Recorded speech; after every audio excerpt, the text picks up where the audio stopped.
Good morning! So, mag-ukay ulit tayo dahil weekend na naman ngayon. At samahan nyo ako hanggang dulo guys ha, para masaya naman ang tour natin dito sa ukay-ukay. So, unang bungad ko, nakita ko tong Chanel. Sana all my Chanel yan, no? Medyo pricey din. Ang ganda din ng kulay nito sa personal guys. Wala pa siyang kagasgas-gasgas. Parang ang hindi siya nagamit. O tingnan nyo naman. Talagang perfect ang kulay sa summer season. Sus, may katabi pa talagang sili. Ang cute nitong sili na to dahil ito ang uso ngayon. Isa siyang sling bag guys. Ewan ko ba bakit nauuso ngayon yung maliliit na bag. Yung halos hindi mo mailagay yung wallet. Yung malalaking wallet. Nako.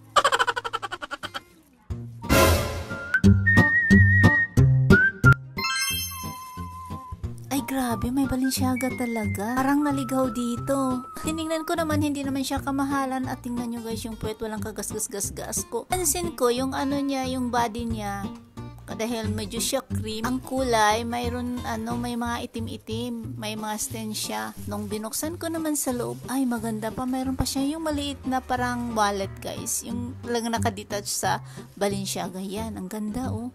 Ang laki pa nito guys. Perfect to sa mga travel. Ang ganda. At yung hawakan naman niya, wala namang gas-gas dahil leather kasi yung hawakan niya guys. So, sulit na natin.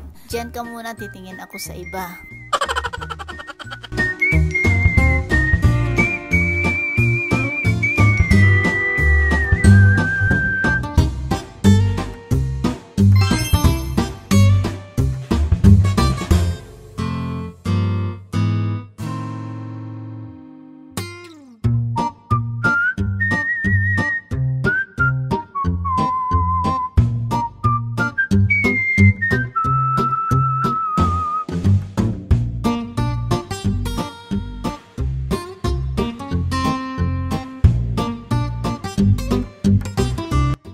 So guys, may nakita ako ditong coach. So nakatambak lang siya rito. Naku, kala mo hindi mga branded. Basta na lang nakatambak guys, no? Medyo pricey pa naman.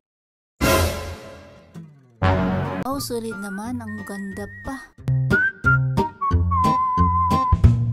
Bakit kaya sila guys bibili ng bag? Tapos hindi naman nila gagamitin, ano? Sana all, ganyan kadami ang pera. So guys, tingnan nyo, nakatambak lang yan dito. O, coach na yan. Hirap nga kukunin dahil nakasiksik. Kaya siniksik ko na rin.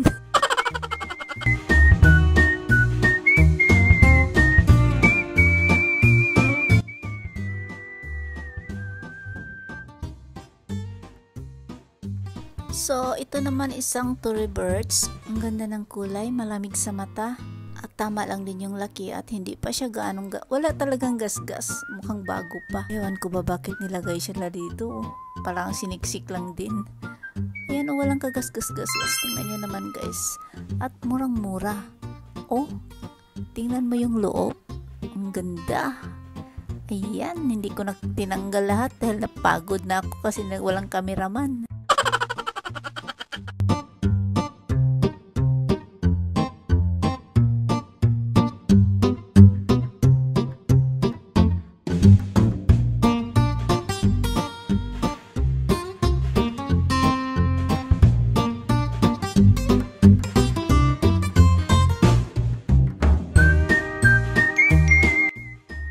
Grabe, white na white talaga. Alam nyo guys, parang hindi pa to nagagamit. Ewan ko, binili lang tapos nilagay dito sa recycle.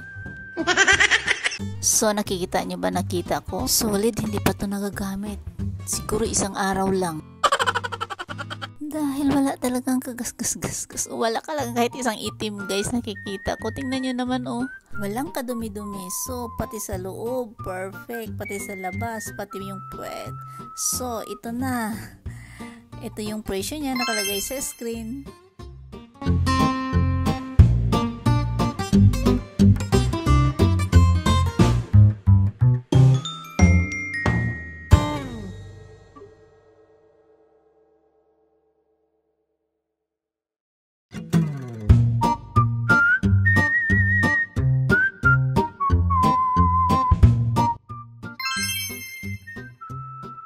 So, may nakita ako ditong Polo Club. Ganda ng kulay pala nito. So, yung kulay niya guys, parang malamig rin sa mata dahil gray siya na may white. Yung parang cream. So, sa mga low budget naman dyan. So, pwede na to. Perfect na to. Social na to. Tingnan.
So guys, share ko lang. Dati mayroon akong ganyan. Dahil hindi ko gano'ng pinapansil. Dahil siyempre medyo bata ka pa, burara. Pakamura lang yan dati. Siguro mga $300 or saan mang mahigit.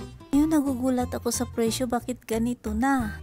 Na-remember ko lang yung akin. Dahil wala na rin eh. Wala rin talagang forever. Dahil hindi ko siya pinahalagahan kung ano-anong nilalagay ko kaya nasira.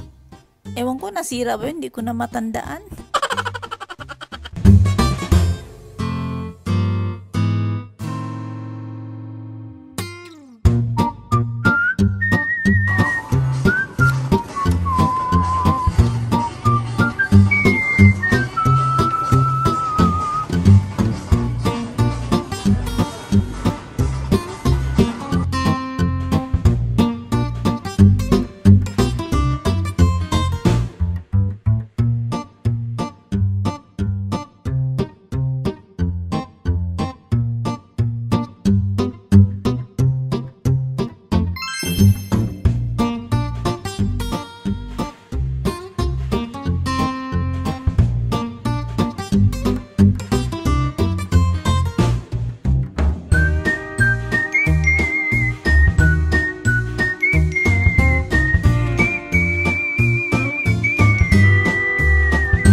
So, bandang taas naman ang gaganda din doon. Oh. Kaso lang itinaas na, hindi na natin abot guys, hanggang tingin na lang tayo. Ganun talaga ang buhay. So, dito na lang tayo muna sa nakakahon. Ang ganda. Tingnan mo naman itong Christian Dior na to. Wow! Busugin na lang natin ang mga mata natin. So, grabe itong LV na to. Napakaganda yung design. At kulay light pink. Perfect din to sa summer. Malamig sa mata. Solid din ang presyo. Oh. Mukhang bagong-bago pa.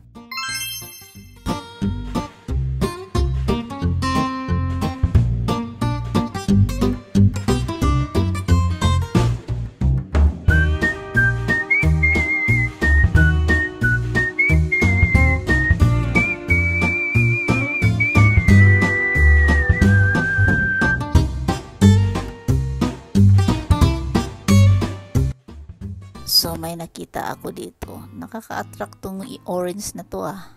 Ito siya guys. Isa siyang Michael Kors pala. At wow, ganyan na ang presyo guys. Ang dumi. So, sa personal guys, hindi na maganda yung quality niya. Pero ang ganda ng kulay, no? Hindi na-fade. Char. Seryoso, mali. So, sa Japan talaga guys, pag sa loob naman ang usapan natin, malinis talaga. Dahil ewan ko ba yung loob nila. Napaka nila daijin or iniingatan nila yan. So sa labas naman talaga maraming gas-gas at medyo yung may itim-itim. So hindi na siya maganda.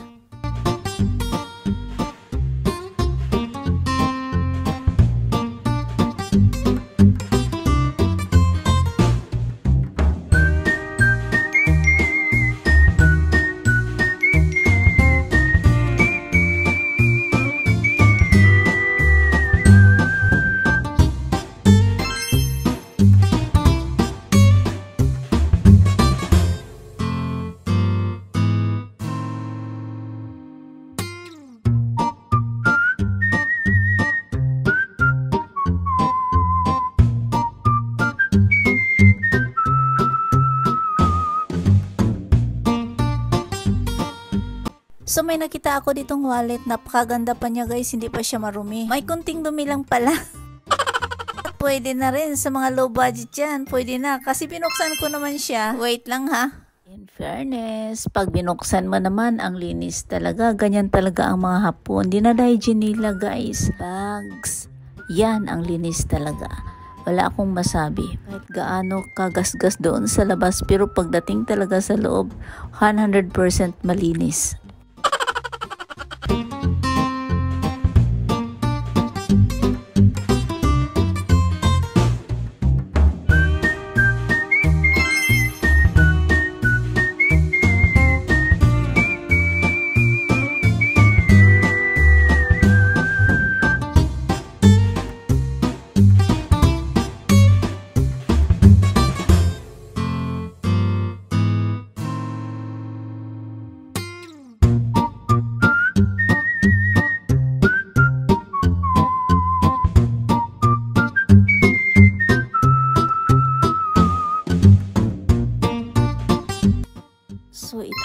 magandang Louis Vuitton guys. Grabe kumikintab sa camera ko pero kumikintab din yung presyo. At mukhang bagong-bago pa talaga. Oh, at saka gustong gusto ko yung ano niya guys, yung red na yung red na design, yung leather.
So, may nakita ako ditong Chanel na handbag. Ang cute, kulay pink siya. Hindi naman siya kalakihan, maliit lang. Pero nandyan na sa screen yung presyo.